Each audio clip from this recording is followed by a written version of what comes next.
मुफ्ती साहब, तबलीगी जमात में 3 दिन 40 दिन 4 माह लगाना कहाँ से साबित है? दावत व तबलीग के उसूल से साबित है, प्राइवेट के बुजुर्गों की तरतीब से साबित है, बस्ती निजामुद्दीन वालों के तजर्बे से साबित है। मेरे दोस्तों, अगर मैं कहूँ ना कि चिल्ला लगाना अल्लाह के कुरान में लिखा हुआ है, तो चिल्ला लगाना अल्लाह के कुरान में नहीं लिखा, लेकिन समझाने के लिए कहता हूँ। हमारे बुजुर्गों ने यह तरतीब बनाई है कि इस तरह दीन के रास्ते में अवाम चले ताकि दीन सीखे। वरना मैं आपसे पूछूं, मिडल पढ़ना कहाँ से साबित है? प्राइमरी पढ़ना कहाँ से साबित है? मैट्रिक पढ़ना कहाँ से साबित? अस्सलातु वस्सलामु अलैका या सय्यदी या रसूलल्लाह व अला आलिका व सहाबिका या सय्यदी या हबीबल्लाह। मौलवी अब्दुल वाहिद कुरैशी से ये सवाल हुआ कि ये बताओ कि तबलीगी जमात में 3 दिन 40 दिन या 4 माह लगाना ये कहाँ से साबित है।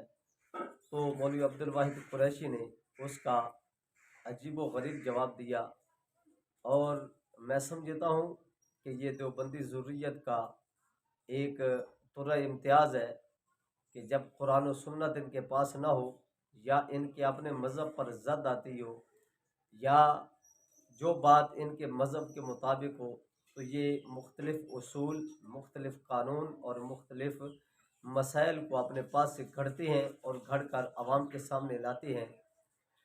लोगों को बिदत बिदत की रट लगाने वाले खुद कितने बिदती हैं, ये आप समात करें।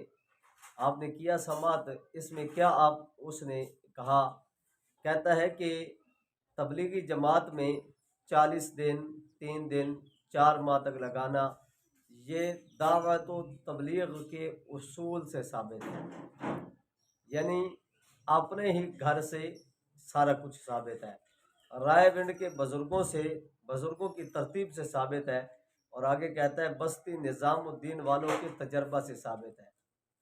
मौलवी साहब, कुरान और हदीस ख़त्म हो गया था कि आपने बुजुर्गों के हवाले बस देने शुरू कर दिए। जिस बंदे ने सवाल किया है उसने आपसे सबूत मांगा है, दलील मांगी है, ये कौन सी आपने दलील बयान की? और आगे कहता है कि अगर कोई कहे कि चिल्ला लगाना कुरान में लिखा है, तो मैं कहूँगा नहीं लिखा। हमारे बुजुर्गों ने यह तरतीब बनाई है कि दीन के रास्ते में आवाम चले, इसमें उसका फ़ायदा है।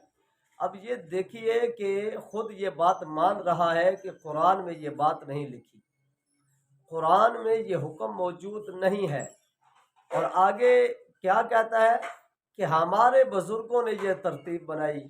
और साहब, आपके बुजुर्गों की बनाई हुई तरतीब आपके लिए जायज़ है, तो अगर अहले सुन्नत व जमात अरफी बरेलवी या कोई और मकतब फ़िक्र के बुजुर्ग हो, उनकी बनाई हुई तरतीब आपको तकलीफ़ देती है।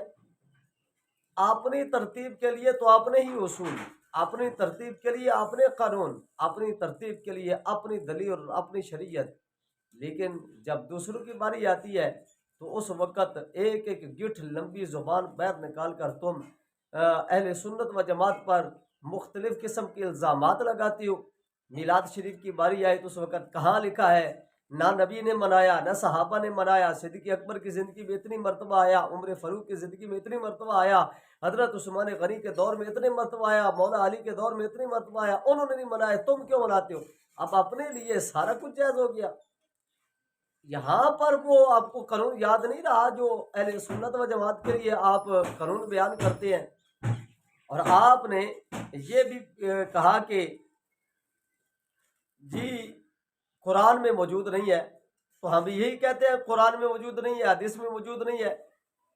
तो जब मौजूद नहीं है तो दूसरों को बिदती कहते हो, तुम्हें आप अपने आप को बिदती कहते हुए कौन सी तकलीफ होती है? अपने आप को बिदती कहो ना, पता तो चले तुम्हारी शरीयत क्या है, पता तो चले तुम्हारी हकीकत क्या है, लेकिन नहीं नहीं, अपने आप को नहीं कहना। क्यों? वो अपने फिरकी की जो बात है, वो अपनी जमात की जो बात है, अपनी जमात के लिए। और ये नाजरीन, ये हमारी बदबख्ती है कि जो जिस मसलक, जिस मज़हब, जिस जमात के साथ वाबस्ता होता है, उसको उसी जमात से ही प्यार होता है, उसी जमात की ही बात अच्छी लगती है, और उसी जमात की ही वो बात करता है। उसके अलावा चाहे कुरान पढ़ा जाए, चाहे हदीस पढ़ी जाए, जो भी हो, उसके अलावा अच्छी नहीं लगती।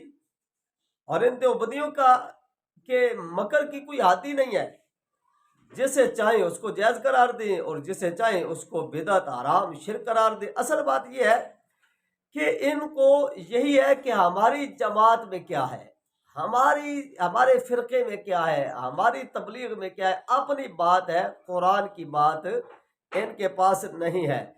اور دوسری بات یہ ہے کہ جو اصول مولوی عبد الواحد قریشی نے بیان کیا ہے تبلیغی جماعت کے لیے، تو کیا یہ اصول بیان کرتے ہوئے کل چیلم چلیسویں پر تکلیف ہوتی تھی؟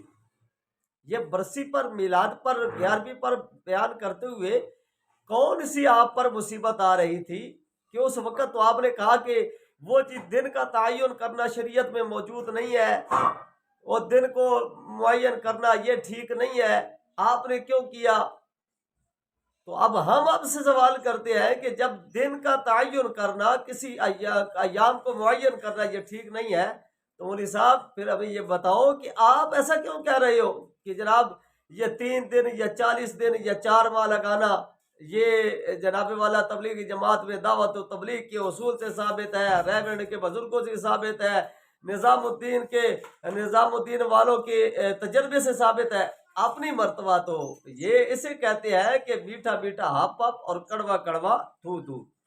اور دوسری بات یہ ہے کہ اگر آپ نے مولوی صاحب اپنے مولانا اور اپنے پیر و مرشد حاجی امداد اللہ مہاجر مکی کی کتاب جو اس وقت آپ لوگوں نے چھاپ کر مارکیٹ میں آپ کے مکتبے پہ مل جاتی ہے، ملفوظات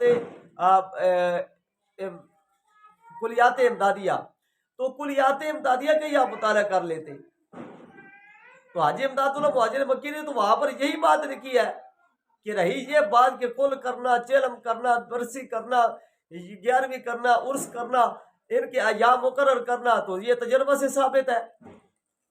انہوں نے بھی تو یہی بات کیا، ان کی یہ بات آپ کو کیوں ہضم نہ ہوئی؟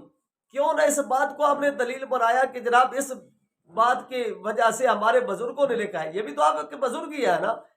جب آپ کے بزرگ ہمارے مذہب پر لکھیں تو وہ آپ کو پسند نہیں ہے، آپ کے بزرگ اپنے بارے میں لکھیں تو وہ بالکل ٹھیک ہے، تبلیغی جماعت کے بارے میں ہو تو بالکل ٹھیک ہے، کل کے بارے میں ہو تو ٹھیک نہیں ہے، تبلیغی جماعت کا چلہ بھی ٹھیک ہے، اور ادھر ایصال ثواب کے لیے چیلم ٹھیک نہیں ہے، تبلیغی جماعت کا سالانہ اجتماع ٹھیک ہے، اور ادھر جناب والا برسی بھی ٹھیک نہیں ہے، اور تمہارے اپنی تحریکوں کے، تنظیموں کے، تمہارے اپنے مولویوں کے ایام آئے تو وہ بالکل ٹھیک ہے، میلاد شریف ٹھیک نہیں ہے، وہ جائز نہیں ہے کیونکہ اس کے لیے دلیل نہیں ہے۔